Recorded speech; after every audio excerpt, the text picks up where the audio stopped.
हमने अभी तक देखा कि स्मॉलेस्ट लेंथ को एक्यूरेटली मेजर करना हो तो हम वर्नियर कैलिपर यूज करते थे, एंड हमने देखा कि वर्नियर कैलिपर 0.1 मिलीमीटर तक के ऑब्जेक्ट को एक्यूरेटली मेजर करता है। और अगर इससे भी स्मॉलेस्ट ऑब्जेक्ट की बात की जाए जो कि 0.1 मिलीमीटर से भी छोटा है, तो वर्नियर कैलिपर इतना एफिशिएंट नहीं होता और उसकी मेजरमेंट प्रिसाइज नहीं होती। इन तमाम शॉर्टकमिंग्स को ओवरकम करने के लिए स्क्रू गेज की इन्वेंशन हुई। स्क्रू गेज को माइक्रोमीटर भी कहा जाता है।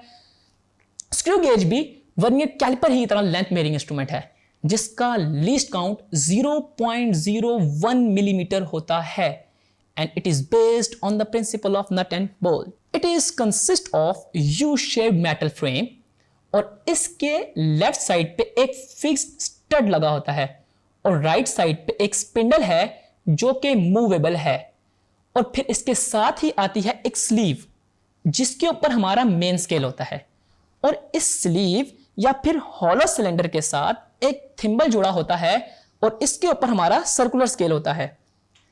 इसके मोस्ट राइट साइड पर एक रैचेट नट होता है जो इस स्पिंडल को मूव करने के काम आता है जब हम स्टड और स्पिंडल के दरमियान किसी भी ऑब्जेक्ट को ग्रिप करते हैं। स्क्रू गेज के सर्कुलर स्केल पर 100 डिविजन्स होती हैं, और जब हम थिम्बल की 1 कंप्लीट रोटेशन करवाते हैं तो इंडेक्स लाइन पर 100 डिविजन्स पास करते हुए thimble 1 millimetre along the main scale move करता है। यानी कि एक division circular scale 1/100 part of the main scale को क्रॉस करती है। एंड यू नो कि जो मेन स्केल की एक लाइन से दूसरी लाइन के दरमियान 1 मिलीमीटर का डिस्टेंस है, इसको हम pitch of the screw gauge भी कहते हैं।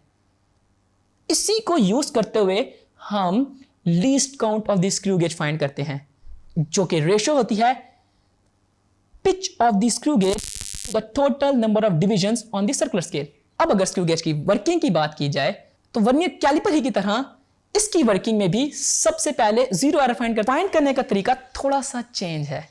तो सबसे पहले रैचेट नेट को कंप्लीटली रोटेट करवा के स्पिंडल को स्टड के साथ जोड़ दें कि zero of the circular scale index line के साथ कोइंसाइड कर रहा है या नहीं, और अगर कर रहा है तो it means there is no zero error.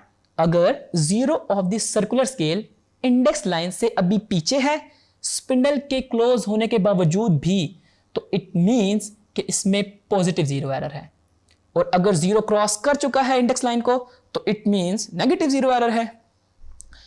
इसमें जीरो एरर को करेक्ट करने का तरीका ऑलमोस्ट वर्नियर कैलिपर ही की तरह है। First close the spindle and check कि zero of the circular scale index line से कितना आगे पीछे है। Let's say in our case 24 division index line से पीछे है, तो इसको इंस्ट्रूमेंट के लीस्ट काउंट के साथ मल्टीप्लाई करें और उसे मेन स्केल की रीडिंग के साथ ऐड कर दें, जो कि स्पिंडल के फुली क्लोज होने की वजह से हमारे पास जीरो आई थी। एरर पॉजिटिव हो तो जीरो करेक्शन के साथ नेगेटिव साइन होगा, एंड एरर नेगेटिव हो तो जीरो करेक्शन के साथ पॉजिटिव साइन होगा। तो यू नो वेल कि हम इसके साथ नेगेटिव साइन लगाएंगे क्योंकि फॉर द टाइम बीइंग हमारे इंस्ट्रूमेंट का एरर पॉजिटिव आया था। लेट्स से अगर किसी वायर का डायमीटर फाइंड करना हो तो इसमें भी 4 स्टेप्स याद रखने हैं। वायर को स्पिंडल और स्टड के दरमियान रैचेट को यूज करते हुए ग्रिप करके मेन स्केल की रीडिंग ले लें, और सर्कुलर स्केल की रीडिंग जो इंडेक्स लाइन के साथ कोइंसाइड कर रही है उसको least count of the instrument के साथ मल्टीप्लाई करें। मल्टीप्लाई करने से हमारे पास सर्कुलर स्केल की रीडिंग आ जाएगी।